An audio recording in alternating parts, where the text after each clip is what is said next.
네, 안녕하세요. 이광현 한의사입니다. 오늘은 발바닥, 발 뒤꿈치 쪽이 아픈 족저근막염에 대해서 알아보도록 하겠습니다.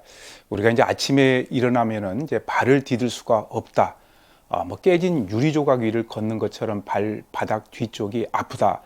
그런데 조금 걷고 나면은 그리고 활동하고 나면은 좋아진다라고 이렇게 한의원을 찾는 분들이 많은데 대개 족저근막염 증세죠.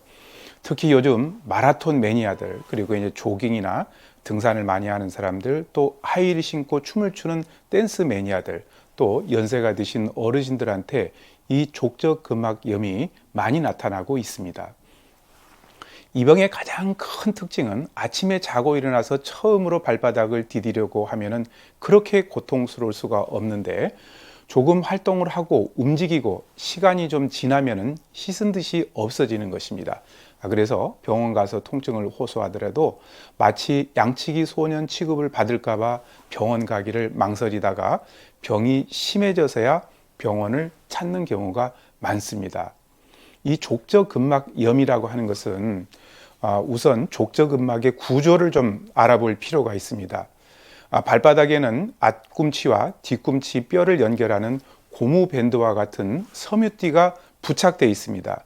이것을 우리가 족저근막이라고 하는데 이 족저근막은 발바닥에 스프링으로서 자동차에 있는 쇼크 옵저버 같은 그런 역할을 합니다. 사람이 걸을 때나 뛸 때 발생하는 충격을 흡수해 주고 또 발의 아치 형태를 유지해 줘 가지고 걷는데 굉장히 중요한 역할을 하게 되는 것이죠. 두 발로 걸어야 되는 인간은 체중을 지탱하느라고 발에 굉장히 큰 부담을 줄 수밖에 없는데 발에 이렇게 큰 부담을 가는 것을 줄이기 위해 가지고 발바닥이 아치 구조로 되어 있습니다. 자, 이런 아치 구조를 유지해 주는 것이 족저근막으로 만약에 이 족저근막이 짧으면은 아치가 높아지고 길다면은 아치가 낮아져 가지고 흔히들 평발이 됩니다. 족저근막의 바깥에는 그것을 감싸고 있는 지방층이 있어 가지고 우리가 걸을 때마다 충격이 한층 더 줄어드는 구조로 되어 있죠. 이러한 족저근막의 여러 가지 원인으로 염증이 생긴 것을 우리가 족저근막염이라고 합니다. 이 족저근막염은 발 뒤꿈치나 발바닥 통증의 가장 흔한 원인이 되고 있죠. 이 족저근막염의 원인을 살펴보게 되면 제일 먼저 발바닥을 혹사하는 겁니다. 족저근막의 가장 큰 원인은 발바닥의 과용, 그러니까 발을 너무 과다하게 혹사해 가지고 이 족저근막에 탈이 나는 것입니다. 그래서 족저근막염은 마라톤이나 달리기 같이 발을 많이 사용하는 운동선수들에게 가장 많이 발생하고 또 경우에 따라서는 등산이나 조깅, 에어로빅 등을 규칙적으로 하는 사람들에게서도 아주 많이 볼 수 있는 질환입니다.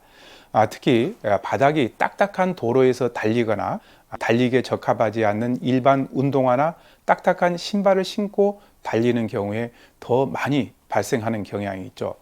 두 번째는 발바닥에 부담을 가중시키는 건데요. 예를 들게 되면 오래 서 있는 일을 하는 사람들이나 최근에 급격하게 체중이 늘어난 사람, 또 비만인 사람들 같은 경우에는 발바닥에 부담이 가중되기 때문에 족저근막의 피로가 심해져 가지고 염증이 쉽게 생길 수가 있습니다. 세 번째는 이 발의 아치 이상인데요. 평발인 사람은 이 발의 스프링 역할을 하는 발의 아치가 낮아져 가지고 충격 흡수를 제대로 하지 못해 가지고 발이 빨리 피로해집니다. 그 결과 족저근막이 손상되고 염증이 생기는 것인데요. 그와 반대로 이 발의 아치가 높은 사람은 족저근막염에도 역시 잘 걸립니다. 예를 들면 하이힐을 신으면은 발의 앞부분이 젖혀짐으로써 족저근막이 당기게 돼 가지고 이 발의 아치가 굉장히 높아지죠. 이 발의 아치가 높아지게 되면은 늘 족저근막이 긴장되기 때문에 피로가 심해지고 손상되기 쉽기 때문에 족저근막염이 잘 생길 수밖에 없습니다.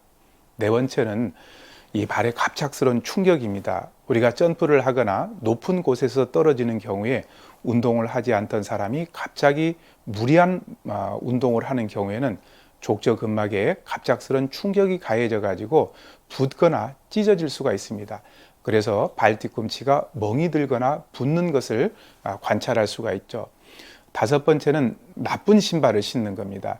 이 발의 아치 형태를 보조하지 못하는 평평한 신발, 쿠션이 없는 신발, 구두창이 너무 딱딱한 신발, 낡은 신발, 하이힐, 또 구나 같은 그런 신발들 같은 경우에는 모두 족저근막염의 원인이 되기도 합니다. 그것은 족저근막의 피로와 부담을 가중시켜 가지고 염증을 일으키는 경우가 많죠.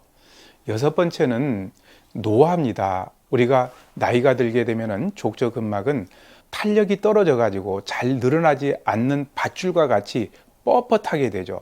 그리고 나이가 들수록 발 뒤꿈치의 지방층이 얇아져 가지고 이 발의 충격을 충분히 흡수하지 못합니다.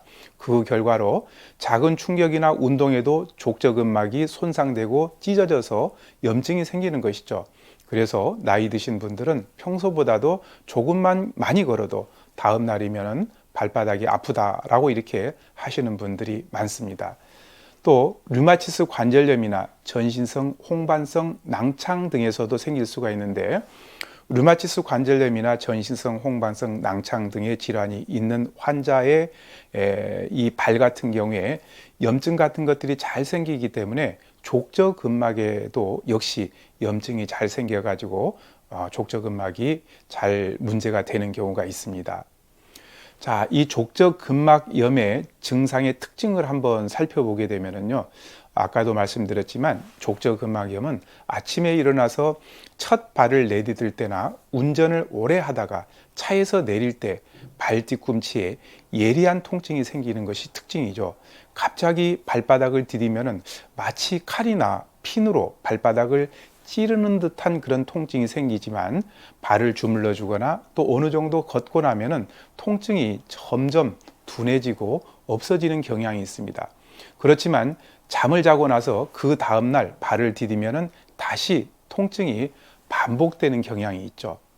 자, 그러면 이렇게 족저근막염을 가진 사람들의 생활요법은 어떻게 하는 것이 좋은가?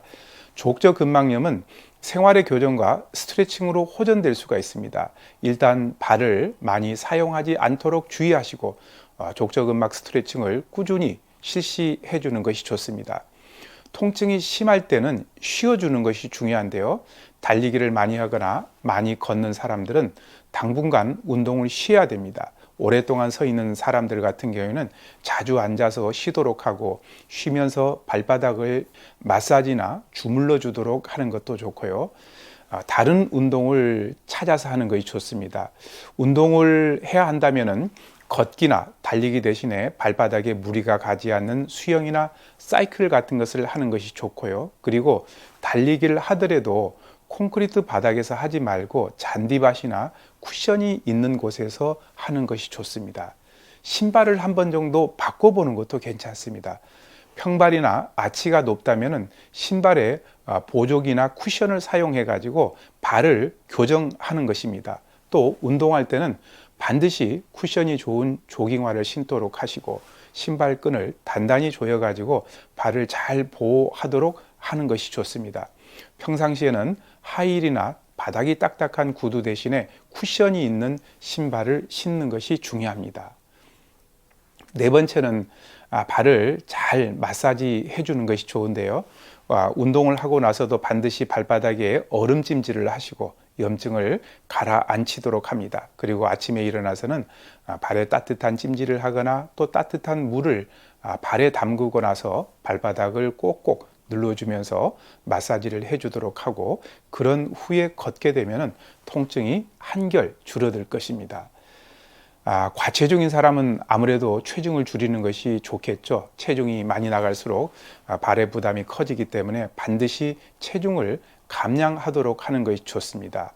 그리고 족저근막 스트레칭을 자주 하는 것이 중요한데요. 족저근막염 치료에서 가장 중요한 것이 족저근막 스트레칭입니다. 이 족저근막 스트레칭과 카프레이징 운동은 몇 개월 동안 꾸준하게 실시하게 되면 족저근막에 탄력이 생기고 혈액순환도 촉진돼 가지고 이 자가 치유력이 높아지게 됩니다. 그리고 운동선수나 오랫동안 서 있어야 하는 사람들은 족저근막 보강 운동을 자주 반복적으로 하게 되면 이 족저근막염을 어느 정도 많이 예방할 수 있습니다.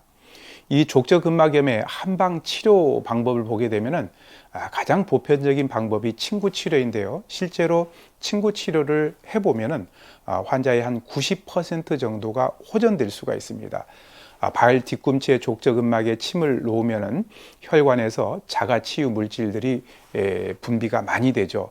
그런 효과로 인해 가지고 염증이 빨리 가라앉게 되고 족저근막에 탄력이 생기게 됩니다. 그러면 통증이 있는 부위가 많이 통증이 가시게 됩니다. 그래서 침이나 물리치료 같은 걸 잘 하시고, 또 이제 한약으로는 소풍활혈탕이라는 약을 처방을 하는데, 대개 이제 이 처방은 사지의 혈액순환을 촉진시켜 가지고 나쁜 물질을 배설시키는 효과가 뛰어나고, 또 족저근막염 같은 경우에 염증 물질들을 빨리 배출해 주는 데에도 도움이 됩니다.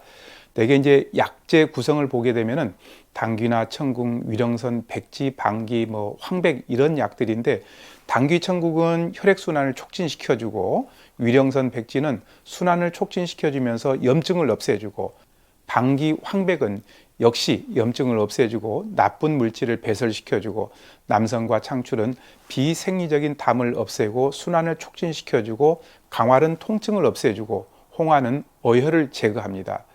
그래서 이 소풍활혈탕을 족저근막염에 잘 활용을 해보면 많은 도움을 받을 수가 있을 겁니다. 오늘은 족저근막염에 대해서 알아보았습니다. 감사합니다.